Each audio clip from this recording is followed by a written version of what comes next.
مساء الخير.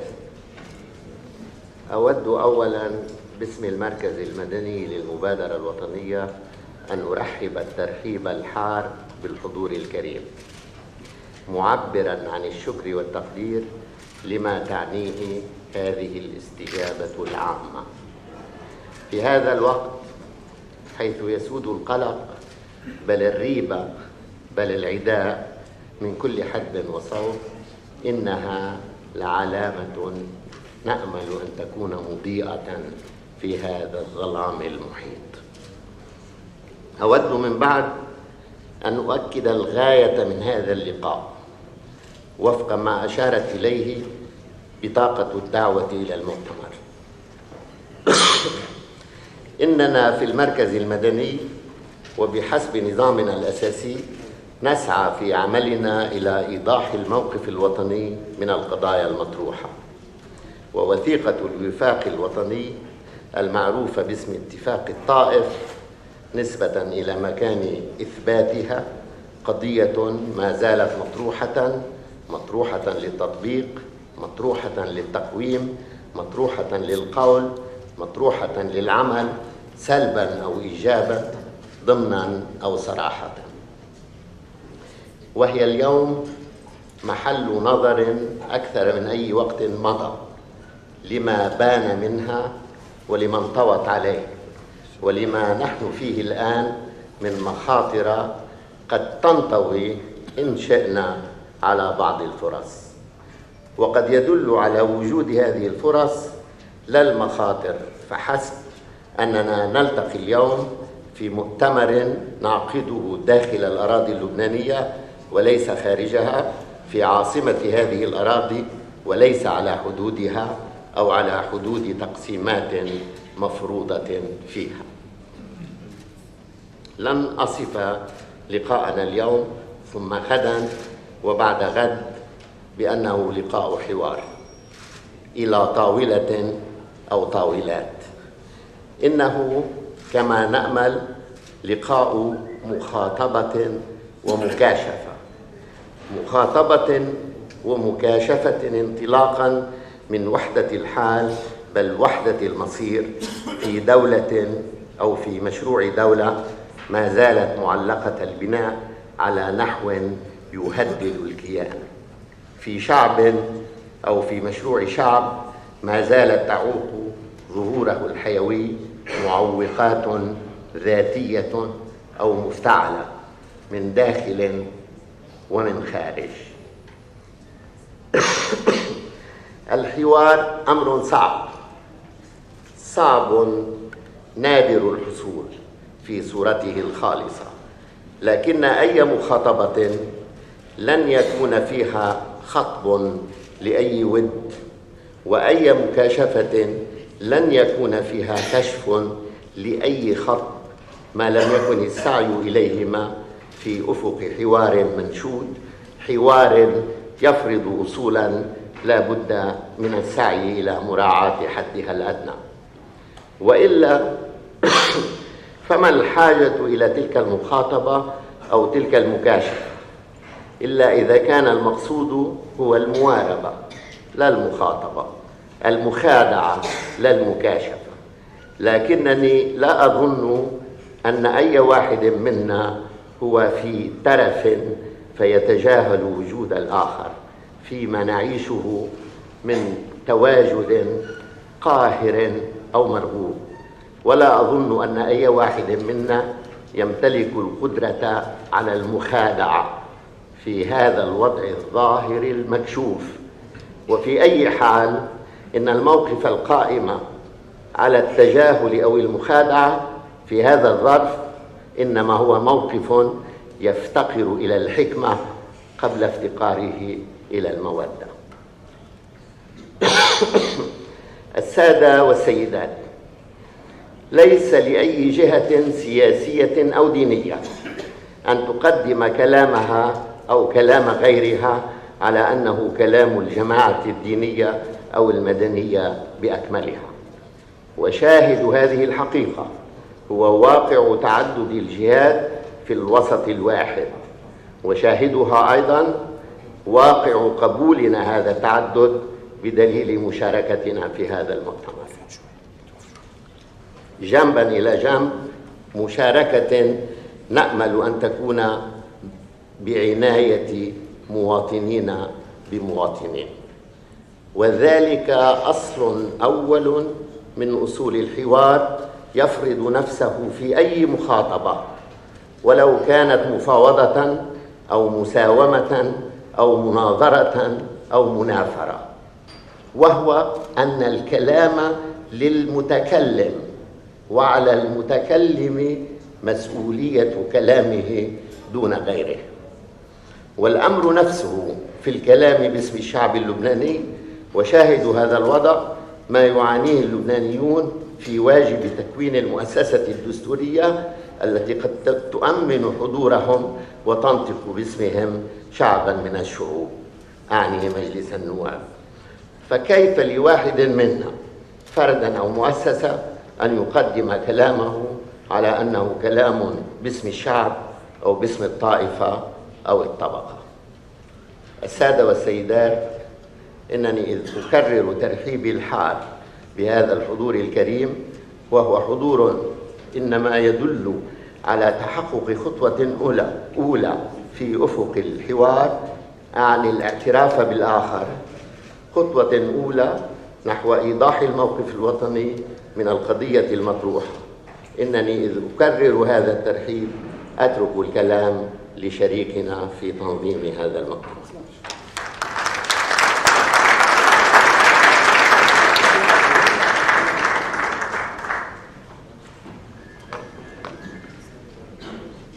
Your Excellency, Prime Minister Tamam Salam, represented by His Excellency Rami Jourej, Minister of Information, Your Excellency, Speaker of the Parliament, Said Hussein Hosseini, Your Excellency, Sir Derek Plumley, Special Coordinator of the United Nations for Lebanon, Excellencies, Ministers, Ambassadors, Members of Parliament, dear Said Talal Husseini, our esteemed partner in this conference, the Civil Center for National Initiative, ladies and gentlemen.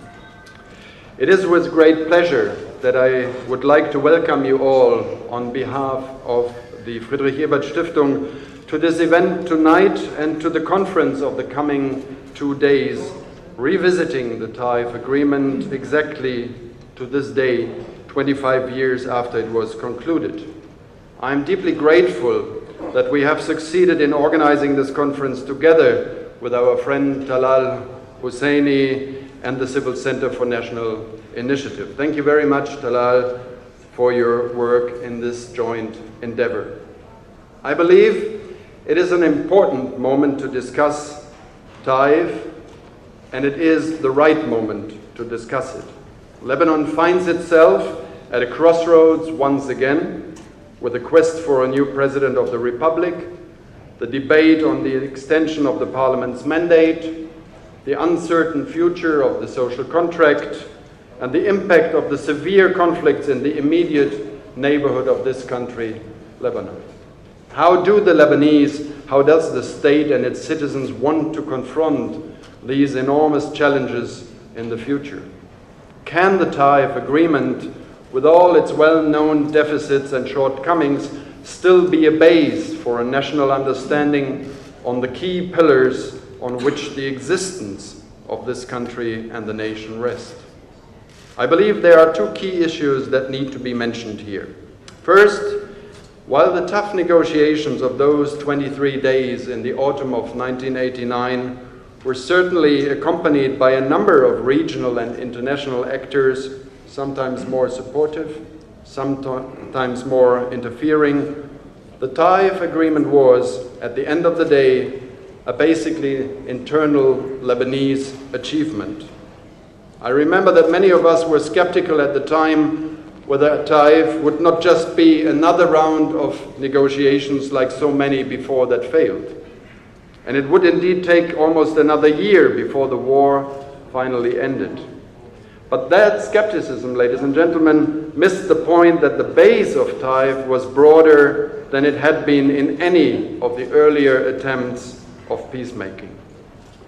And second, After 14 years of destruction and disintegration, Taif did not only help to end the war, but it also brought back some sense of the state, as fragile as it was at the time and as fragile as it most probably still is today. I'm well aware that there are good reasons to argue that a sustained peace and a sustainable political system would have to look different and that there is still a long way to go. But I would argue also that Taif was the cornerstone for a period of a quarter century of relative peace. In my view, the key problem was and is that crucial points of the agreement were never implemented, sometimes not even seriously discussed, and that therefore Taif got stuck and met a dead end in its first phase already. The challenging debate will have to be whether to just struggle on to implement Taif as it stands, to reform it, or to completely renegotiate.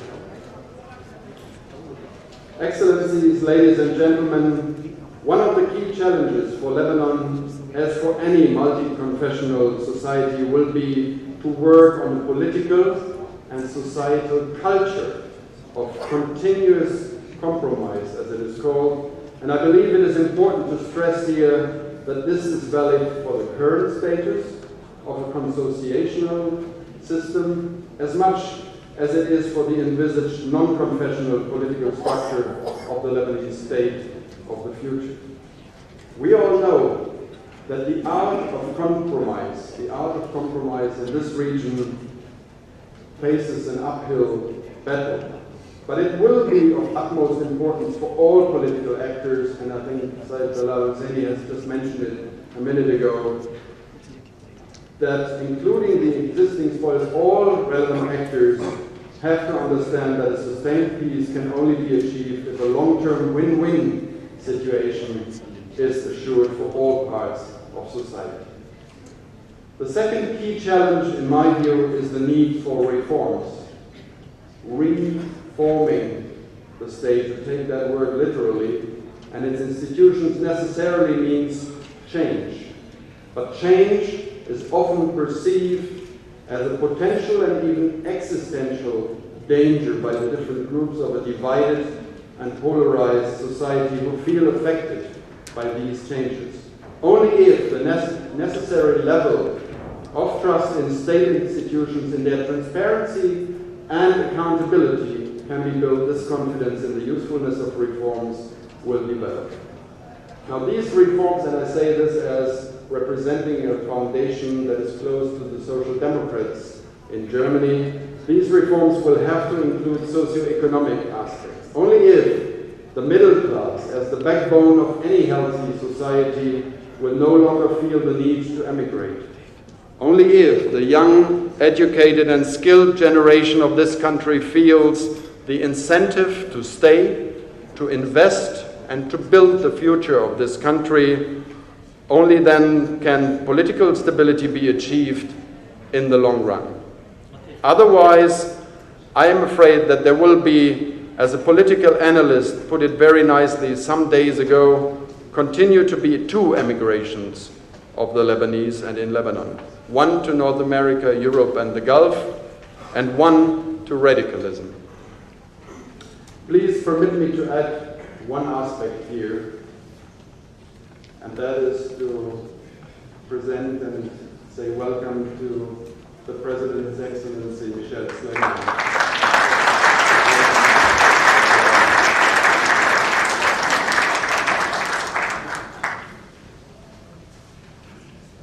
Excellencies, ladies and gentlemen, please permit me to add one aspect here which might seem merely semantic, but it is nevertheless of crucial importance. We usually say that a war breaks out, it begins, it starts. But we should always be aware of the fact that the war is started by people. It is started by the political actors involved. And the same is true for peace. For political peace as much as for the peace within the society. It does not come overnight. It does not come on its own. Peace is achieved by politicians, by personalities, sometimes by the society. And it is always a long and tedious process which has to continue. I will not go into the details and deficits, the achievements and challenges of Taif here. Rather, I would like to seize the opportunity of this opening ceremony tonight to invite you all to meet and listen to the statements and analysis of so many distinguished speakers, Lebanese and international, politicians, religious leaders, representatives of Lebanon civil society, academics, and witnesses to the Taif negotiations at the time over the coming 2 days. Our former Chancellor, our former German Chancellor, Helmut Schmidt, once said, "He who has a vision should go see a doctor." With all respect for this great statesman, I beg to differ here.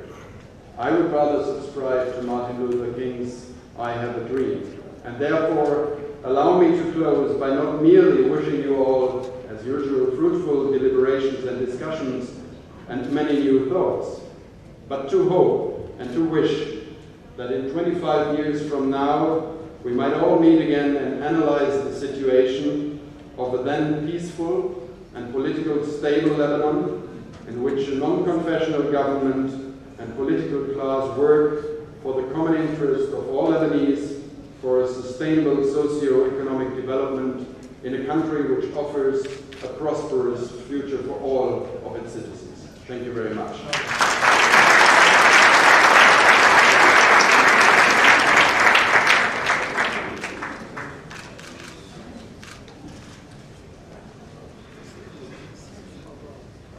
Now I don't see Said Talal Husseini around, so let me just ask our first keynote speaker of the evening, His Excellency, the President of the Lebanese Parliament at the time, Said Hussein Husseini, to take the floor.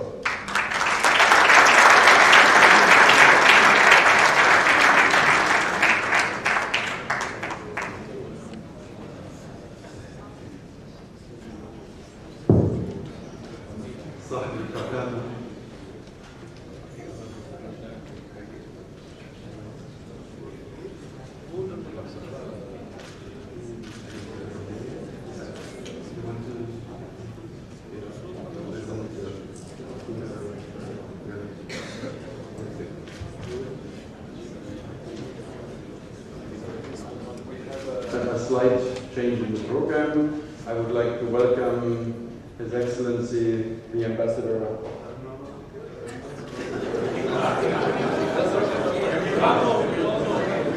I hope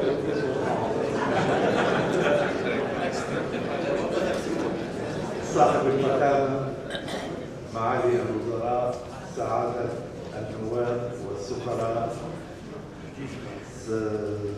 حضرات السيادة والسماحة، أيها الصديقات والأصدقاء. نحتفل اليوم بالذكرى 25 لإعلان إتفاق الطائف، وثيقة الوفاق الوطني. اليوبيل الفضي يشكل عادة مناسبة للزوجين كي يعودا فيها بالذاكرة إلى اليوم الذي تعهدا فيه على العيش الواحد بأمان وسلام ومحبة مطلقة لا شراكة فيه، وهو أيضا بالطبع مناسبة لتقويم مصير الوعود التي كانا تبادلاها واتخاذ قرارات مستقبلية على ضوء إما باستمرار العيش الواحد أو إجراء بعض التعديلات عليه أو لا سمح الله بالطلاق. وثيقة الوفاق الوطني لا تختلف في روحيتها عن وثيقة الزواج بطارق واحد. في وثيقة الوفاق أعلن الطرفان عزمهما على عدم الطلاق مهما اشتدت الخلافات بينهما، وذلك عبر التأكيد على أن بيتهما الزوجي لبنان هو وطنهما النهائي. جاء اتفاق الطائف الذي كان الرئيس حسين الحسيني المحرك والناشط الأول فيه في ظروف جعلت الكيان في خطر بفعل الصراعات الدولية والإقليمية التي اختارت لبنان مسرحا لها، وكذلك بفعل تعدد الولاءات في الداخل، فضاع الولاء للبنان وانهارت معالم الدولة وتفتتت أجزاء الوطن. في نهاية الثمانينات تبدلت الظروف الدولية وهدأت العواصف الخارجية التي ساهمنا نحن في هبوبها علينا، وغالبا ما استعملناها متراسا لنزاعاتنا الداخلية، فتبلور عندها طوق اللبنانيين إلى الحوار الذي كانوا يتوقون إليه منذ زمن، إلا أن الظروف المحلية لم تكن تسمح به، على الرغم من عدد من المحاولات على الصعيد الرسمي وكذلك على صعيد التواصل. في الوقت الملائم تم الوفاق الذي أراده الزعماء الروحيون بلا استثناء، وقد شارك هبة البطريرك الماروني في الحرص على إبراز جنوده الوفاقية، والمواطنون والمتصارعون سألوا التقاطع، ومجلس النواب الذي جسد الإدارة الوطنية فكانت الوثيقة التي كتبها رئيس المجلس آنذاك الرئيس حسين الحسيني عراب الطائف بخط اليد. هل انتهت صلاحية اتفاق الطائف الذي وصفها يومها الأشقاء والأصدقاء والأقرباء دواء لوقف النزيف في البلاد؟ بعض الأصوات يرتفع مطالبا بعدم المس به خشية الإساءة إلى التوازنات التي أرسى، ما قد يؤدي إلى إسقاط روح التوافق في البلاد. البعض الآخر يعتبر أن السلبية في اتفاق الطائف هي في الانحراف عن الالتزام بمواده، ويدعو إلى تطبيقه نصا وروحا بكل مضامينه بغية اكتشاف مواقع الخلل فيصار إلى تصحيحها. وفريق ثالث يطالب بتعديلات دستورية أو بطائف جديد أو بمؤتمر تأسيسي، على اعتبار أن آفاق الدساتير مفتوحة قابلة للتطور مع المجتمع الذي من أجله في الواقع وضع. أسئلة كثيرة يطرحها الناس، وغالبا ما تأتي الأجوبة وفقا لأهواء وميول أصحابها. الجواب العقلاني المتجرد قد يكون عند عراب الطائف رجل الدولة بامتياز نظرا لطول باله وللحكمة التي يتمتع بها، فابتسامته الطيبة سأتغزل به، ابتسامته الطيبة تشيع الثقة، وسكونه الداخلي في الواقع يتجلى في هدوئه الخارجي فينشر الطمأنينة والأمان، إلا أنه في الوقت ذاته عنيد في مبادئه مهما اشتدت الضغوط، ونبيل في مواقفه مهما قست الظروف، وقد برهن أكثر من مرة على ذلك. دور الرئيس الحسيني، الكلمة لك.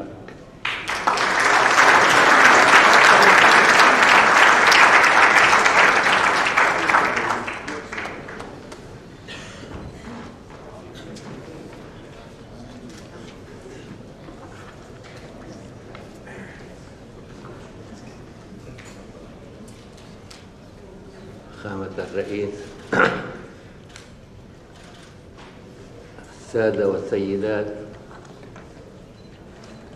لقد ترددت كثيرا في اختيار موضوع كلامي في هذه المناسبة. هل يكون علي أن أقدم معرفتي الشخصية في السياق التاريخي لهذا الاتفاق، وهو السياق التاريخي نفسه لحياتي السياسية لما يزيد على نصف قرن، ما يزيد على الربع من قبل إعلان هذا الاتفاق، وما يساوي الربع من بعد؟ هل يكون علي أن أقدم معرفتي الشخصية في المؤتمر الذي عملت في الإعداد له، ثم عملت في إدارة أعماله وإعلان وثيقته؟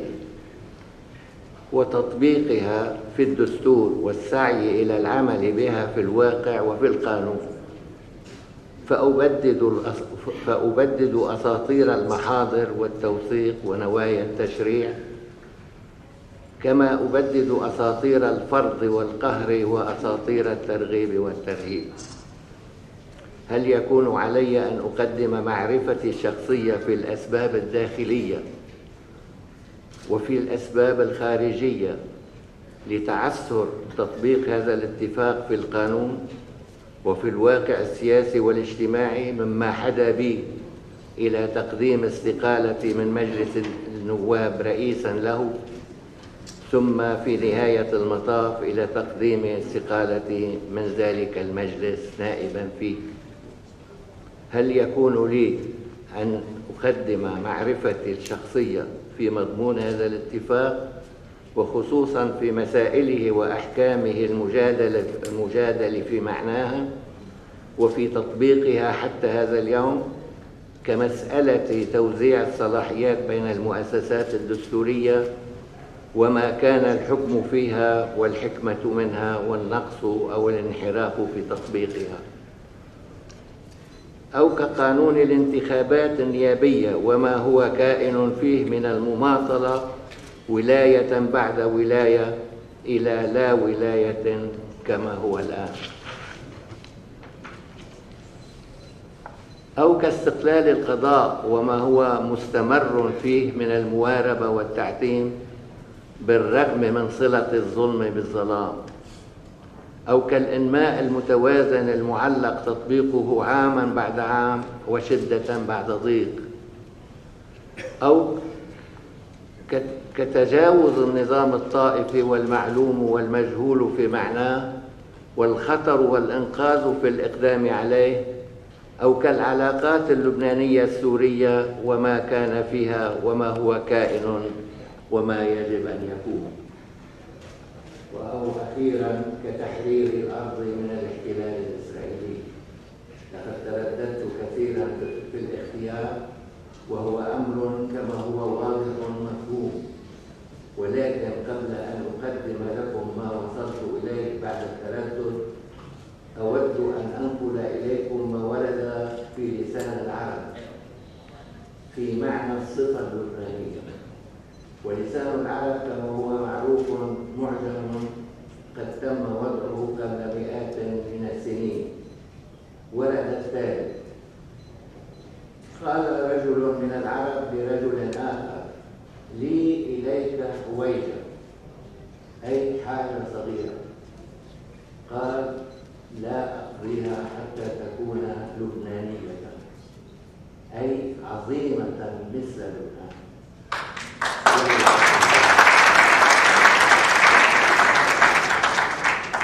سادة والسيدات، إنما اخترت الكلام فيه اليوم هو مسألة العلاقة بين الدين والدولة، كما وردت صراحة أو ضمنا في النص، وهي المحور المباشر أو غير المباشر فيما ذكرت من مسائل، كما أنها المفتاح في فهم المشكلات والحلول التي وردت في الوثيقة، وهي مسألة عظيمة الأهمية في لبنان وفي محيط لبنان ولا أزيد. أما ما أشرت إليه من معرفة شخصية فيما ذكرت من مسائل، فهي في تصرف المشاركين في هذا المؤتمر في سياق جلساته وبعد هذه الجلسات. وقبل الدخول في هذه المسألة المختارة، أود أن ألفت انتباه هذه النخبة الكريمة إلى عبارة أوردها أحد المؤرخين لا أذكر اسما له، مفادها أننا نصادف في التاريخ أحيانا إرادة واضحة في عدم المعرفة لدى بعض النخب التي تتميز عموما بأنها ذات الإرادة الواضحة بالمعرفة بما هي الأمر. ومن عجيب الأمر الذي يحتاج إلى التفسير أن إرادة عدم المعرفة لا تقتصر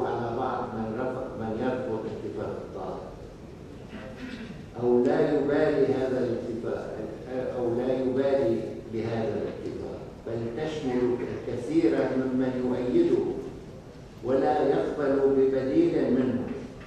ولا يكفي هنا القول بتقصير أصحاب الاتفاق في شرح الاتفاق، فالاتفاق ليس نصا لغويا فحسب، إنه عمل من أعمال المصالح فيه النفع وفيه الضرر، مثل ما هو بناء رمزي من أبنية الثقافة والسياسة مما له أثر في الفهم والتفاهم. لقد نصت وثيقة الوفاق الوطني على مبدأ الانسجام بين الدين والدولة في الصورة الآتية: تأمينا لمبدأ الانسجام بين الدين والدولة، يحق لرؤساء الطوائف اللبنانية مراجعة المجلس الدستوري فيما يتعلق بالأحوال الشخصية، حرية المعتقد وممارسة الشعائر الدينية، حرية التعليم الديني. السؤال هنا هو: ما معنى هذا المبدأ إذ ورد في هذه الصورة؟ لا يتبعه شرح أو تبرير، كأنه بديهية من البديهيات يستند إليها الحق المشار إليه، أي حق رؤساء الطوائف في مراجعة المجلس الدستوري. وبالفعل لم يخضع هذا المبدأ عند إثباته لأي مناقشة في جلسات المؤتمر، الجلسات العامة أو جلسات الصياغة.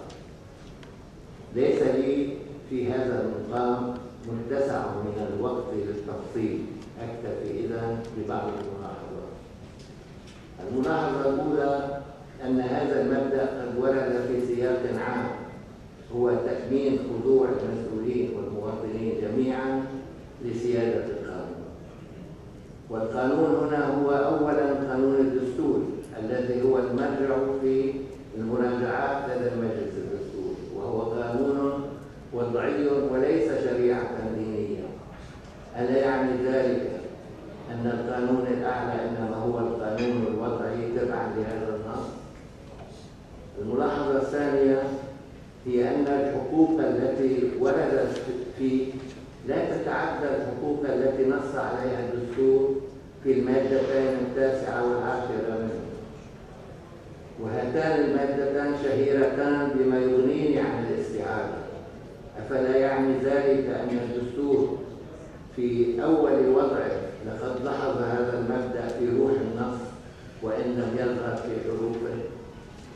الملاحظة الثالثة عطفا على ما سبق هي أنه من الصعب تأويل الدستور اللبناني تأويلا علمانيا أو تأويلا دينيا. أما القول بأنه دستور طائفي إنما هو قول واهن في كل اعتبار، إلا في تحميل الدستور مسؤولية الممارسة الطائفية، كأن الحياة الاجتماعية السياسية بريئة من الطائفية المفروضة بحكم الدستور أو بحكم الاستعمار.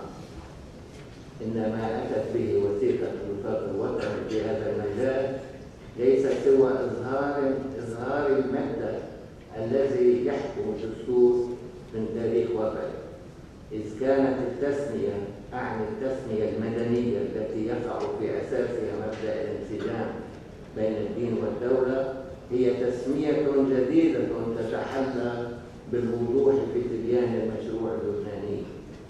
فإن هذا المبدأ وهذه التسمية ليس إلا بالخلاصة التجربة اللبنانية بين علمانية القوانين الوضعية وواقع المجتمع التاريخي.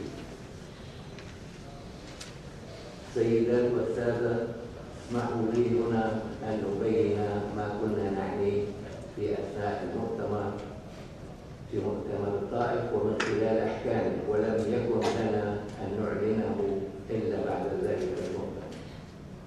في مفهومنا المدني مصالح اللبنانيين 4 مصالح: مصالح الدولة بالمعنى الضيق أي بما هي غير المجتمع، مصالح الشعب أي اللبنانيين بما هم جماعة وطنية واحدة، مصالح الجماعات الدينية أي الطوائف بما هي أبرز أنواع الجماعات وأشملها، مصالح الأفراد بما لهم من أمرة النفس إزاء الدولة ذات السلطة وإزاء الجماعات الدينية ذات السلطة أيضا.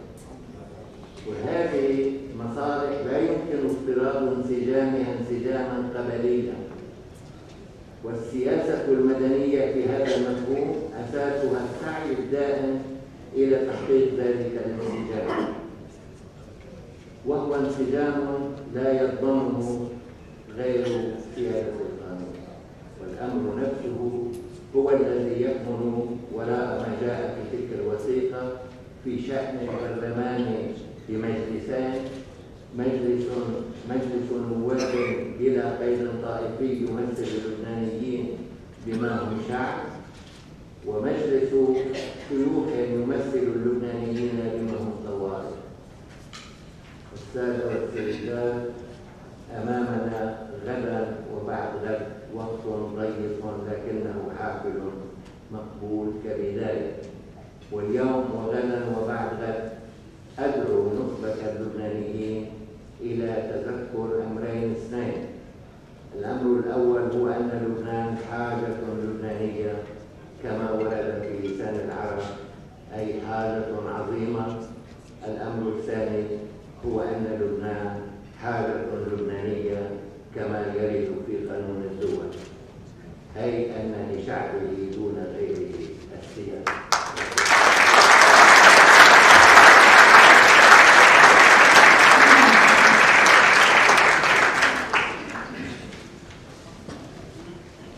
في السابع من شهر تشرين الثاني عام 1989 أصدر مجلس الأمن الدولي بيانا يرحب فيه أعضاء مجلس الأمن باعتماد اتفاق الطائف من قبل المجلس النيابي اللبناني، ويوجهون التحية للحس العالي بالمسؤولية ولشجاعة أعضاء المجلس النيابي كما ورد حقيقا في البيان. في الشهر التالي أصدر المجلس الأوروبي بيانا مماثلا يؤكد فيه تشبثه باتفاق الطائف ويعرض عن امتناعه بعدم وجود بديل، وذلك في الظروف الحالية للعملية التي يرتئيها الاتفاق من أجل تحقيق الوفاق الوطني والسلام. ويضيف البيان إن المجلس الأوروبي يدعو الأطراف المعنية بإعطاء دعمها للأهداف ومتابعتها عن طريق الحوار والمناقشة وتفادي اللجوء إلى وسائل الإعلام. السؤال الذي يطرح: هل أصبح اليوم هناك بديل للطائف بالنسبة لعواصم القرار الدولية؟ هذا ما سيقوله لنا ديريك بلومبي، المنسق الخاص للأمم المتحدة في لبنان، الذي يعرف المنطقة عن ظهر غيب، فهو عمل سفيرا لبريطانيا في السعودية وفي مصر، وبناء لطلب الرئيس السوداني عمر البشير ترأس لجنة لتضع أسس السلام إنقاذ البلاد في السودان. ويعرف أيضا لبنان تمام المعرفة، إذ أنه تعلم اللغة العربية في شكل.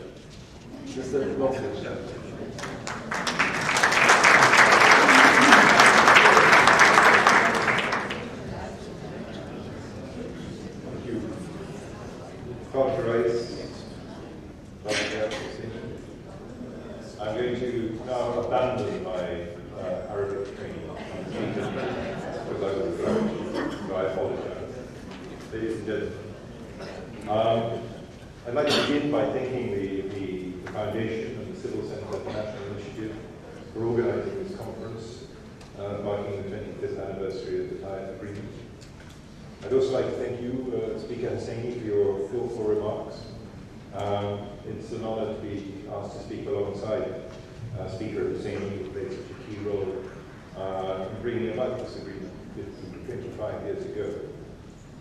Believe it or not, I was myself actually briefly present in Taif in a very much more junior capacity as a diplomat who was summoned to be briefed by Prince Saud al-Faisal and Mahmoud Brahimi on what they were up to. And Taif was an achievement for them. but it was also an achievement for Arab diplomacy. And most of us, the representatives of the wider international community, were really just passive observers and well-wishers. King Fahd and his colleagues had succeeded in persuading the Arab states, most directly involved at the time, Syria and Iraq, to stand back. And two of the world's most distinguished diplomats, the Arab world's most distinguished diplomats, were at the heart of this Arab effort to craft with Lebanon's leaders an acceptable agreement. A little more than a year later, I was back in Taif in grimmer circumstances, visiting the Kuwaiti government in exile, which had then taken refuge there. The Kuwait war, regionally, and the intra-confessional fighting, which for a time continued in Lebanon, complicated the early implementation of Taif, and nobody would say that the course of history since has run smoothly, whether in Lebanon or in the region more generally. But the agreement has survived, it's endured. The constitutional and confessional balance that it established or enshrined is the one to which Lebanon still works. And the principles enshrined in it, though at times severely challenged, still inform our daily lives here, in a way which cannot be said of many other parts of the region. Freedom, coexistence, and the rule of law, which Speaker Husseini was talking about.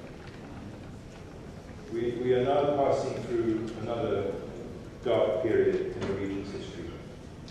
Lebanon faces very acute challenges. But reading Taif, as I did for the first time for 25 years, when I was asked to speak here today, one is reminded of how much there is to protect, even though it also highlights how much more remains to be done. As we've already heard, the UN was very quick to endorse Taif. The Security Council in November 1989 welcomed it as an essential stage on the road to restoring the Lebanese state and establishing renovated institutions, and underlined that it was the only basis for the restoration of the unity, independence, and sovereignty of the Lebanese state. Repeatedly, the Security Council has come back to this. Resolution 1701, for example, which governs what I do here, explicitly looks back to and reaffirms the centrality of Taif.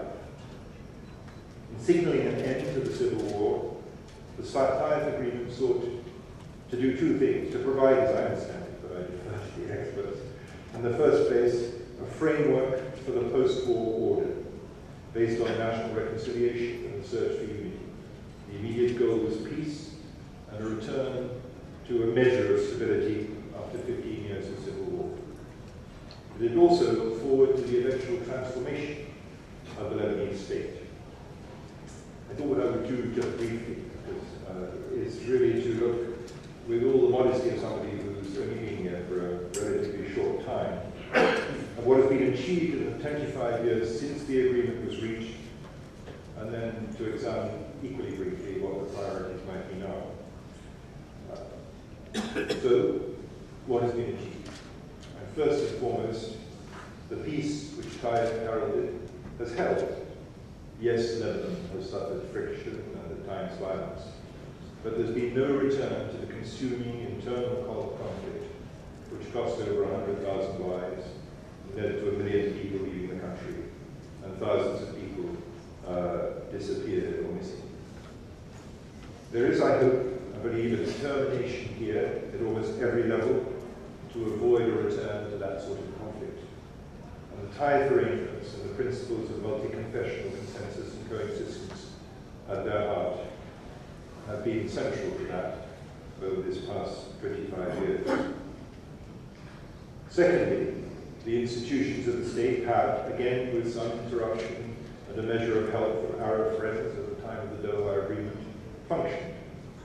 State institutions re-established their authority, some new ones, such as the Constitutional Council, were established, others were strengthened, reflecting the commitment of Taif to enhance the rule of law.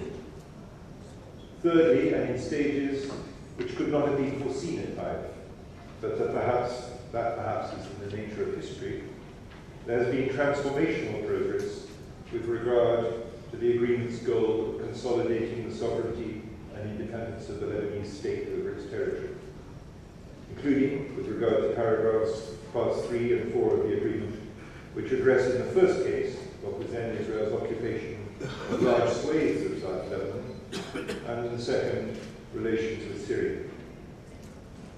Very importantly, since Taif, the Lebanese army has developed to become again a symbol, a truly national entity, representative of all sects, deployed right across the country and commanding nationwide support.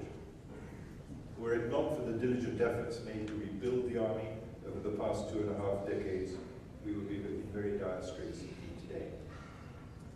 Finally, although Taif has little to say on reconstruction, its commitment to an economic system that is free and guarantees individual initiative and private ownership helped to set the stage for reconstruction, for the development of the financial infrastructure, and for what proved to be, over time, impressive rates of economic growth. These are no mean achievements, it seems to me, but against them, of course, one has to set the unfinished business and the limited nature of the reforms that have been introduced as compared to the ambitious nature of Taif. Most notably, the failure to achieve progress in respect of what the agreement calls the abolition of political sectarianism. And the achievements themselves, whether political or security or economic, are now frankly again under great strain because of the impact of another civil war, that in Syria, on Lebanon. In the past 3 years, we've seen spillover of that conflict in border areas and terrorist acts elsewhere in the country. As Lebanon grapples with these, and with the presence of over 1.1 million refugees from Syria, politics here has become, if anything, even more complicated. The institutions of the state are under acute pressure. There is a vacancy, not for the first time, but now of 6-month duration, and with no end in sight in the office of the presidency. The present government, which was established by consensus across the political spectrum, is as a result grievously handicapped as it struggles to address the multiple challenges. And Parliament has been unable to legislate to any significant degree. It too is near the end of its term, with the prospect of a possible extension of its mandate, but no sign of movement amongst its members to address this largest single issue, the issue of the presidency. Meanwhile, the army is stretched and under attack viciously from extremists on its border. If ever there was a time for Lebanon's leaders to set aside their differences as they did in Taif, and as they did when the present government was formed, it is now. As the members of the International Support Group said in a statement they issued after the meeting the Secretary General convened last month, a sense of urgency and flexibility is needed on the part of the country's leaders to elect a president without further delay, to help preserve the achievements of the past 25 years and to sustain the institutions of the state in the face of these challenges. Surely that must be the priority at present. I'm conscious that some will say that this is too modest an objective, that is to say, sustaining the achievements that have already been made and sustaining the institutions of the state as the presently constituted. And perhaps argue that we should not be looking to protect what we have achieved alone, but to achieve root and branch reform.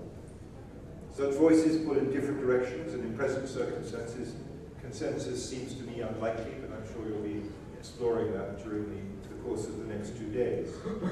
But I believe there is consensus as to the need to sustain the stability which Lebanon presently enjoys, and that this in turn requires unity and give and take to ensure the effective functioning of the state institutions which were passed on to us in their present form by Speaker Hayden Husseini and his colleagues in the form of the Taif Agreement.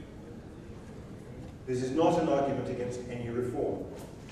As I said, Taif sets out as a fundamental national objective the abolition of political sectarianism, be complemented at the parliamentary level by the establishment of a Senate to represent the interests of different communities.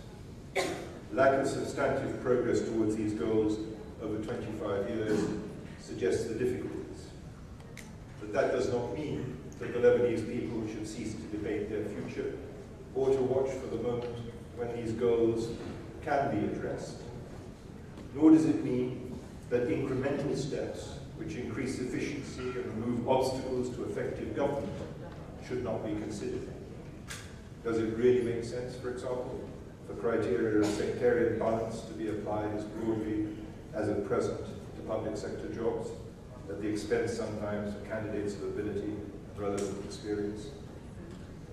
Taif envisaged a range of other reforms on which progress has at best been patchy, but where developments during my own brief time here have at least suggested ways forward. One such relates to parliamentary elections, where last year there was lively discussion of a new electoral law. Draft legislation considered by Parliament included a range of proposals for a mixed or proportional system and to strengthen transparency and public confidence, or for example to increase the number of women candidates, a whole range of ideas. The discussion ended in deadlock, but the issue I think remains very much alive, and to strengthen transparency and public confidence, or for example to increase the number of women candidates, a whole range of ideas. The discussion ended in deadlock, but the issue I think remains very much alive. Another is administrative decentralization, again an aim highlighted in Taif, and one which I know is vigorously advocated by many here. Yesterday I was in Bikar in conversation with a lot of municipal leaders and figures there. One sensed very strongly the desire of people for local ownership. Earlier this year, President Suleiman proposed draft legislation, discussion of which could be an effective entry point to practical reform. It too is presently hostage to the present political impasse. A third and very important example, Taif addressed the issue of arms outside the control of the state, which is also central to the Security Council resolutions I serve. The resolutions are clear on this, as in first reading's Taif. They point to its centrality to the effort to extend the authority of the state. But after early success, the past decade or more has seen no substantive progress. In successive reports to the Security Council, the Secretary General has encouraged attempts to address the issue through national dialogue. This is something, President Suleiman, you sought to initiate by submitting in 2012 a draft national defense strategy, which looked both to the strengthening. For the sake of Lebanon's long-term security and stability, this remains an issue which really must be addressed. Ladies and gentlemen, if this conference succeeds in prompting national discussion about what actions are urgently needed now to protect and sustain the resilience Lebanon has shown over the 25 years since Taif, and especially in the 3.5 years since the start of the Syrian conflict, it will have done a great service.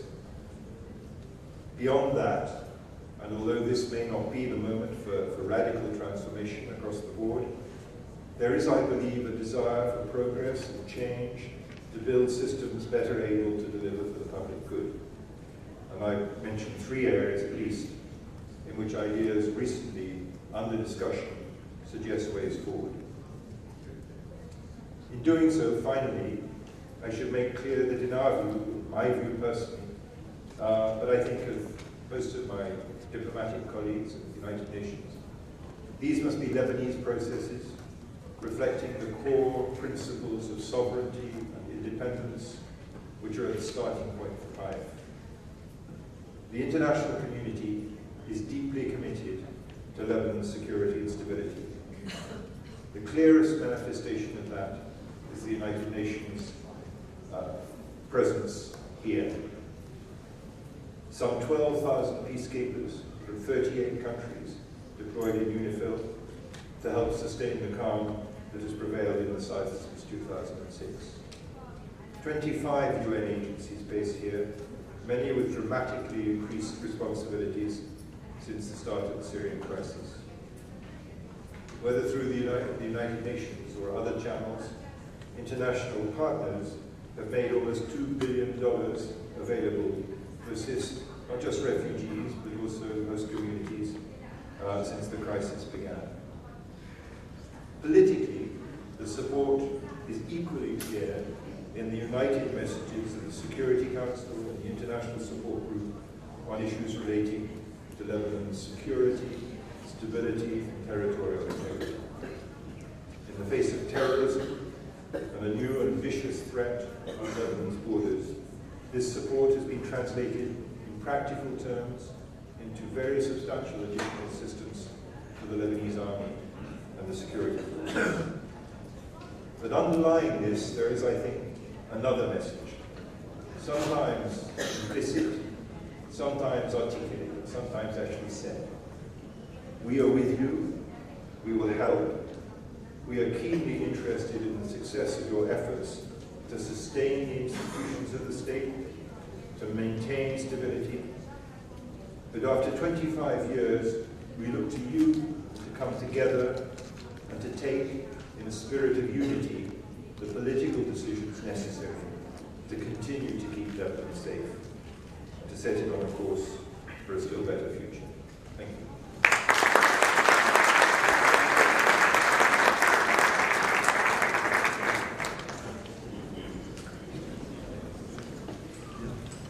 شكرا لحضوركم. المركز المدني يدعوكم إلى حفل الاستقبال الموفق.